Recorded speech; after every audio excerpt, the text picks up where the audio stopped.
আসসালামু আলাইকুম এভরিওয়ান। আজকে আমি দেখাবো সপ্তাহে একদিন কিভাবে আমি আমার বাজিকার পাখির জন্য ভেজিটেবল তৈরি করি এবং কি দিয়ে আমি তাদেরকে দেই। এক সপ্তাহে একদিন দেওয়াই উচিত, কারণ হচ্ছে কি ডেলি এরা এত পছন্দ করে না ভেজিটেবলটা। এখন যেহেতু শীতের সিজন চলে যাচ্ছে, সো ভেজিটেবলটা একটু কম বেশি করে দিতেই হয়। তো চলুন দেখা যাক। এটা প্রথমে নিয়েছি আমি গম প্লাস হচ্ছে কি ছোটো কর্ন, যেটা ভুট্টা বলে থাকি, সেটারই একটা মিক্সড শিট পাওয়া যায় বাজারে কিনতে। সেটাই আমি রাতে ভিজিয়ে রেখেছিলাম। এখন এটাকে আমি বয়েল করতে দিব, কারণ বয়েল না করলে এগুলো একটু হার্ড থাকে, আর হার্ড যেহেতু পাখি ছোট, সো খেতে পারে না। সো আমি একটা ছোট প্রেসার কুকারের মধ্যে নিয়ে একটা সিটি দিলেই হয়ে যাবে। আমি হালকা হাফ বয়েল করে নিলাম একবার সিটি দিয়ে।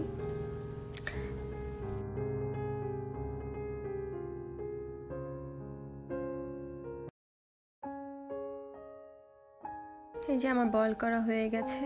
এখন আমার আরও কিছু আছে। এখন আমি ভিজিয়ে রেখেছিলাম কাঁচা ছোলা, সেটা রাতেই ভিজিয়ে রেখেছিলাম। এখন এই যে এরকম হয়ে গেছে ফুলে।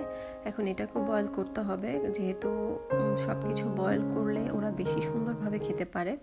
এই যে আমার বয়েল করাটা হয়ে গিয়েছে। এখন এটাকে আমি জাস্ট নামিয়ে এই যে ম্যাশ করে দিব, যাতে এদের খেতে সুবিধা হয়। কারণ যখন আমি এদেরকে ম্যাশ করে দিব, এরা দ্রুত খাবে এবং কি খেতেও এদেরকে মজা লাগবে। এই যে ম্যাশ করা হয়ে গেছে আমার। এই যে এরকম থাকবে ম্যাশ। অনেকে দেয় আস্ততাও দিতে পারে অনেকে, কিন্তু ম্যাশ করে দেওয়াটা ভালো, যেহেতু ওদের খাওয়ার সুবিধার্থে। এখন আমি দুইটাকে মিক্সড করব। এই যে দুইটা মিক্সড করলাম, বয়েল করে নিয়েছিলাম যে দুইটা, হাফ হাফ করে মিক্সড করে নিলাম। এখন আমি ভেজিটেবল কাটবো। এটা পালং শাক, যার বাসায় যেমন থাকে, যেমন আমি লাল শাকও দেই, আমি পুদিনা পাতাও দেই, আমি তুলসী পাতাও দেই। আমার বাসায় এখন বর্তমানে যা যা ছিল সেটাই দিয়ে আমি করি, কারণ ওদেরকে সপ্তাহে একদিন আমার ম্যান্ডেটরি দিতেই হয়। না দিলে ওদের হেলথ, এখন যেহেতু ডিম বাচ্চা করতেছে, প্রত্যেকটা হাঁড়িতে আলহামদুলিল্লাহ আছে, সো সেই ক্ষেত্রে আমাকে ওদেরকে টেক কেয়ার একটু বেশিই করতে হয়। সো এই যে ধনেপাতাও আমি বাসায় ছিল, ধনেপাতাটা আমার পাখির খুবই ফেভারিট। ধনেপাতা দিয়ে দিলাম, ক্যাবেজ মানে বাঁধাকপিটা দিয়ে দিলাম। বাঁধাকপিটা দেওয়ার কারণ হচ্ছে গিয়ে এরা বাঁধাকপিটা এদের ফেভারিট, তারপর আমার পাখিরা অনেক পছন্দ করে। একটু বড় বড় করেই কেটে দিয়েছি যেন এরা সুন্দরভাবে খেতে পারে। এখন এই যে সবগুলোকে একসাথে মিক্সড করব। মিক্সড করার পরে একটা সুন্দর একটা মিক্সচার হবে। তারপরে এই যে মিক্সড করার পরে এখন এর মধ্যে দিয়ে দিব আমি হালকা করে আমার সজনা পাতার গুঁড়া করে রেখেছিলাম। সেই সজনা পাতা গুঁড়াটা এদের শরীরের জন্য অনেক ভালো। সজনা পাতার গুঁড়া যখনই আপনি দিবেন, তখনই এদের ভিতরে প্রোটিন বলেন, যত মানে জীবাণু বলেন, সব কিছুই এটা ড্যামেজ করে ওদেরকে স্বাস্থ্য হেলদি করতে সাহায্য করে।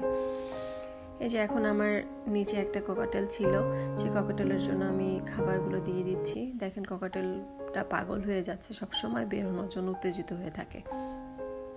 একটাই এনেছি, ছোট তো, কেবল এটা মেল না ফিমেল এখন আমি জানি না, সো সেই কারণে একটাই আগে বড় হোক। এই যে দেখেন অনেক মজা করে এরা খায়। আমি সপ্তাহে এদেরকে একবারই দেওয়ার চেষ্টা করি। একবার না পারলেও আমি হচ্ছে গিয়ে যেই সপ্তাহে পারি না, সেই সপ্তাহে আমি পাতা ছিঁড়ে ওদের খাঁচার ভিতরে দিয়ে দিই শাকসবজি।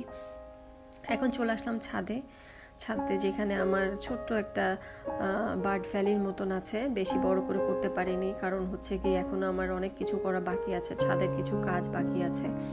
তো ছোট্ট একটা জায়গায় একটা ঘরের মতন করে আমি সেখানেই কিছু বার্ডস শুরু করেছি মাত্র। এই যে দেখেন ওদেরকে দিয়েছি, ওরা খাওয়া স্টার্টও করে দিয়েছে, কারণ ওরা অনেক এগুলো পছন্দ করে। মাশাআল্লাহ আমার পাখিগুলা সবগুলোই ব্রিডিংয়ে আছে এবং কি সবগুলারতেই ডিম আছে, বাচ্চাও আছে, সবগুলাই অনেক ভালোভাবে খাচ্ছে, দেখতেই পাচ্ছেন। সো আপনারাও ট্রাই করবেন সপ্তাহে একবার ওদেরকে ভেজিটেবল দিতে। ভালো থাকবেন, সুস্থ থাকবেন, আল্লাহ হাফেজ। আমার জন্য সবাই দোয়া করবেন।